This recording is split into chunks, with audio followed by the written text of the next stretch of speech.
Hi, this is Howie from Prime Your Pump, entertaining and actionable self-improvement. And this week's video is about not believing everything you read, especially a lot of the scientific literature. And much of the scientific literature that is reported in academic journals and then is cited in newspapers is really crap. It's just garbage.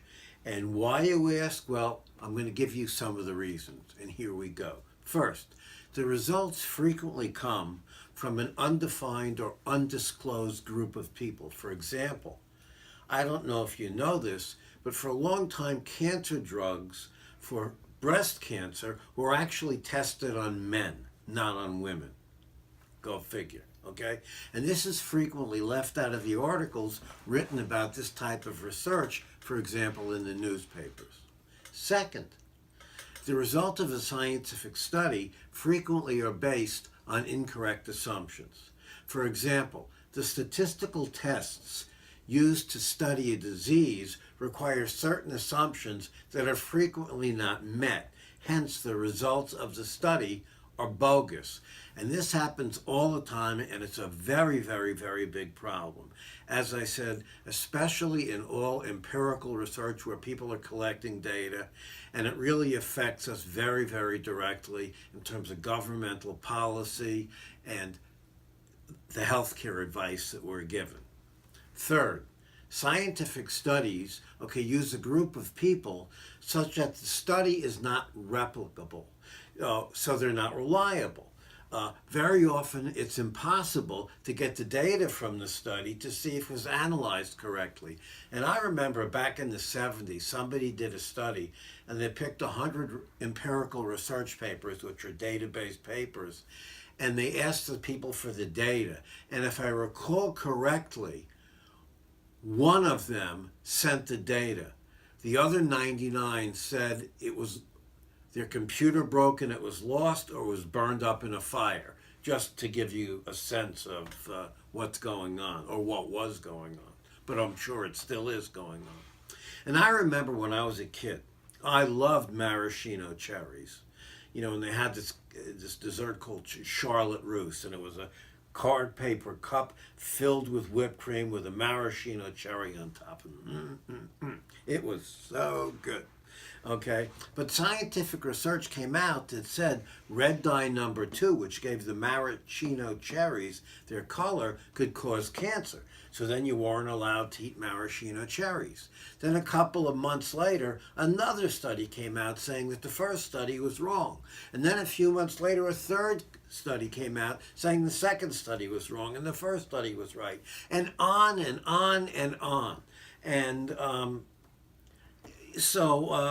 this is when I started doubting, about scientific research. Another example that increased my doubt was my father suffered from gout, and he loved nuts, and he was told he couldn't eat nuts because it would aggravate his gout. So for 40 years he didn't eat nuts, and then finally they did some scientific research that they felt was reliable and replicable, and they realized that if you had gout, you could eat nuts. So there's just another reason why, I have a very, very low level of belief in the overwhelming majority of data-based research that's being done. Fourth, many statistical studies claim that they're statistically significant, say, at the 5% level of significance. And this probably means to a non-statistician that there's a 95% chance that the results are correct, And this is a completely wrong understanding of what the 5% means. So here's a fictitious example to make the point. For example, a researcher hypothesizes that the more jelly beans you eat, the more cancer cells you would have in your body. And he does it at the 5% level of significance. So he collects a bunch of people, and he counts how many jelly beans they eat a day, and he counts how many cancer cells there are in their body a day. And the statistical results show his hypothesis was wrong, that there's no relationship. So then he decided, it must be the color of the jelly beans. And he had 20 different colored jelly beans. Okay, and he tested them all at the 5% level of significance.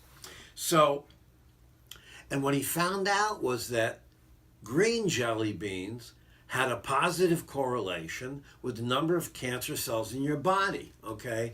And however, what the readers of the study didn't know was that there was a 5% chance that his results were incorrect. Since he ran 20 tests, 1 in 20 tests would be wrong, and that's the 5% level of false positives that you would get. So he just reported the results, okay, that he didn't report the other 19 results. He only reported the green jelly bean results.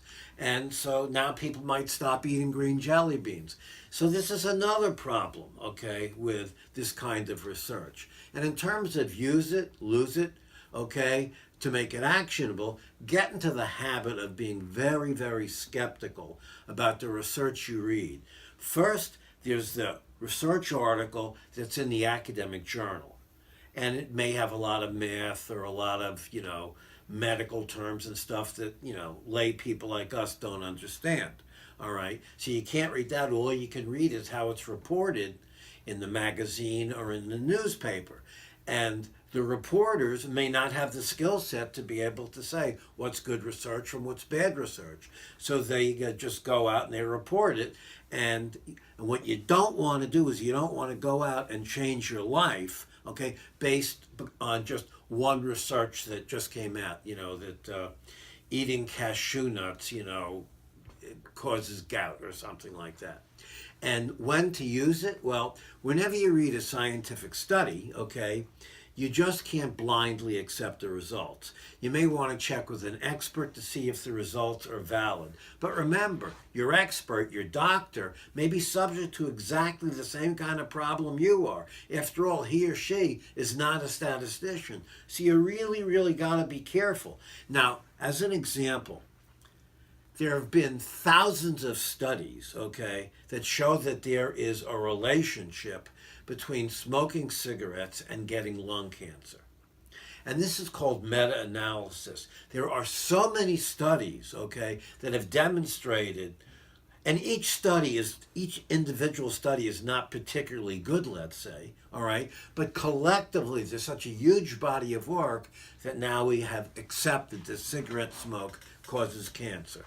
Okay, and just because you read an article, as I said, that cashew nuts can aggravate a certain disease, okay, don't just do that and then change your behavior.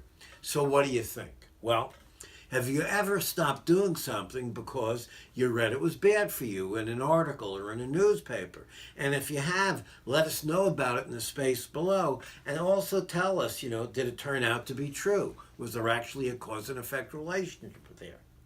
And before we go, please make sure you read our other blog posts. And if you have a friend who may like any of our posts, please share them. And lastly, if you haven't already signed up for our weekly newsletter, please do so. And remember, until next time, prime your pump.